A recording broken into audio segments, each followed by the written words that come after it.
Hello guys, welcome back to my channel. কেমন আছো তোমরা সবাই? আশা করছি তোমরা খুব ভালো আছো। আবারও একটা নতুন ব্লগে তোমাদের অনেক স্বাগত। অনেক দিন পর আবার একটা নতুন ব্লগ এসছে। নতুন না, এটা অনেক পুরনো, কিন্তু আমার এডিট করা হয়নি, আমার অ্যানিভার্সারি ব্লগ। তো চলো বন্ধুরা, পুরো ভিডিওটা দেখতে থাকো। আমি ঝটপট রেডি হয়ে গেছি। আর এইদিকে মাধবদা এসে রান্না চাপিয়ে ফেলেছে। মানে আমাদের বন্ধু সার্কেলের মধ্যে একটুখানি পার্টি হবে ছোটোখাটো। তো মাধবদাই পুরো রান্নাটা করছে। পোস্ত হয়ে গেছে আর এখানে মাংস কষার মানে প্রিপারেশন মশলাগুলো চলছে। তো এই যে দেখো, মাধবদার রান্না তো বরাবরেরই ভালো করে, তো আজকেও তো দেখে যা মনে হচ্ছে খুব সুন্দর হবে। তো এই যে দেখো, কষা পুরো প্রায় শেষের দিকে, বলতে বলতে অনেকটাই রান্না এগিয়ে গেছে। মাংসটা হলেই প্রায় শেষ। তো বন্ধুরা এখনও সবাই কেউ আসেনি। মাধবদা রান্নার শেষে মাম্পিকে নিয়ে আসবে, মানে মাধবদার বউকে নিয়ে আসবে আর বাচ্চাটাকে। আর এদিকে দেখো, বলতে বলতে সবাই চলে এসছে। পিঙ্কি, মাধবদা, বুবাইদা, বাবুসোনাদা, নয়নদা, তারপর ওই যে মাম্পি, সবাই বসে আছে। দেখো বাচ্চা কোটা, মানে খুব ভালো লাগছে দেখে সবাইকে। তো এখানে মনি মিশি, কারণ মনি আসতে পারেনি, তো কিছু করার নেই। আর এখানে মৌদি ওরা সবাই এসেছিলো, এদিকে দাঁড়িয়ে আছে। আর আমি তো খুব হাসাহাসি করছি, আমার বোনও এসছে।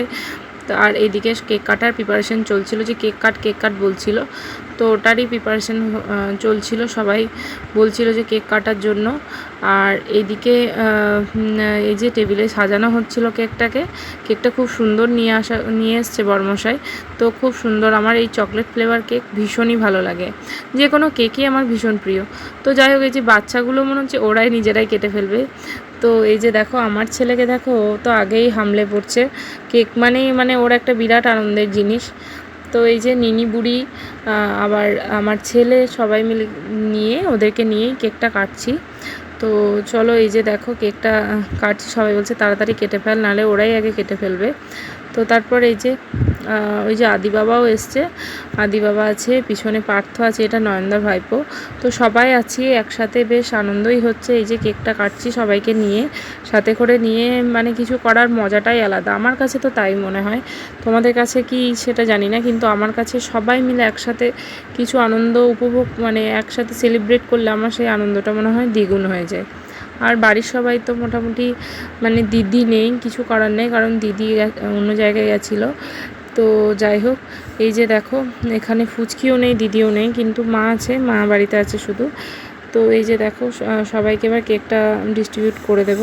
আর এদিকে পিঙ্কি, এদেরকেই বলা হলো যে কেকটা ডিস্ট্রিবিউট করে দাও। তারপর কেক কাটা তো কমপ্লিট। তো এখানে এবার কেক খাওয়ানো চলছিল, বড়মশাইকে আমি একটু খাইয়ে দিলাম। আর এদিকে সবাই খুব হাততালি দিচ্ছিল, সবাই খুব মজা করছিল। আর এদিকে আমি আমার ছেলেকেও একটু করে কেক খাইয়ে দিচ্ছিলাম, নিনি বুড়িকে একটু খাইয়ে দিতে গেলাম, ও খাচ্ছিল না। তারপর তো আদি বাবা তো আমার মুখের দিকে তাকিয়ে আছে যে কাকিমা আমাকে কেন দিচ্ছে না, এটাই ভাবছিল। তো তারপর আমি ওকে একটুখানি সামান্য, খুব বাচ্চা মানুষ তো, তাই সামান্য একটু কেক ওর মুখেও দিয়ে দিলাম। সবাইকে একটু একটু করে কেক খাইয়েও দিচ্ছিলাম। এরপর মাধবদাকে বললাম তুমি কেকটা সার্ভ করে দাও সবাইকে। তো তাই মাধবদা, সব কিছুতেই মাধবদাকেই ডাকা হয়, কারণ মাধবদা এইসব কাজগুলো ভীষণ ভালোভাবে হ্যান্ডেল করতে পারে। তো যাই হোক, এই যে মাধবদা কেকটা ডিস্ট্রিবিউট করছিল। এবার কেক টেকের পর্ব প্রায় কমপ্লিট, এবার খাওয়ার পর্ব শুরু হয়ে গেছে। মানে শেষের দিকে, আমার প্রথম থেকে ভিডিওটা করা হয়নি। তো ওদের খাওয়া একদম দেখতেই পাচ্ছ, পাতা ফাঁকা পুরো শেষের দিকে, অর্ধেক লোকের খাওয়াও হয়ে গেছে। তো এরা লাস্টে বসেছে, আমি এখনও খাইনি, ওরা খেয়ে বাড়ি যাওয়ার পর আমরা খাবো।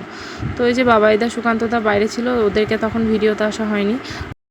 তো গাইজ, অনেকক্ষণ খাওয়া হয়ে গেছে আর সবাই বাড়ি চলে গেছে। আর আমি উপরে চলে এসেছি, এই যে বিছানাপত্র করে ছেলেকে ফ্রেশ করে দিয়েছি, আমিও ফ্রেশ হয়ে গেছি। তো তোমাদের ভিডিওটা কেমন লেগেছে প্লিজ কমেন্টে জানিও। আমি এখানেই ভিডিওটা শেষ করছি। যদি ভালো লাগে তো প্লিজ একটা লাইক, আর অবশ্যই কমেন্ট করতে ভুলো না, আর অবশ্যই একটু শেয়ার করে দিও, আর ফলো করো চ্যানেলটাকে। তো চলো, আর সাবস্ক্রাইব করতে অবশ্যই ভুলো না। তো চলো, এখনকার মতো টাটা, বাই, গুড নাইট সবাইকে। সবাইকে গুড নাইট বলো। Good night. তো চলো, টাটা।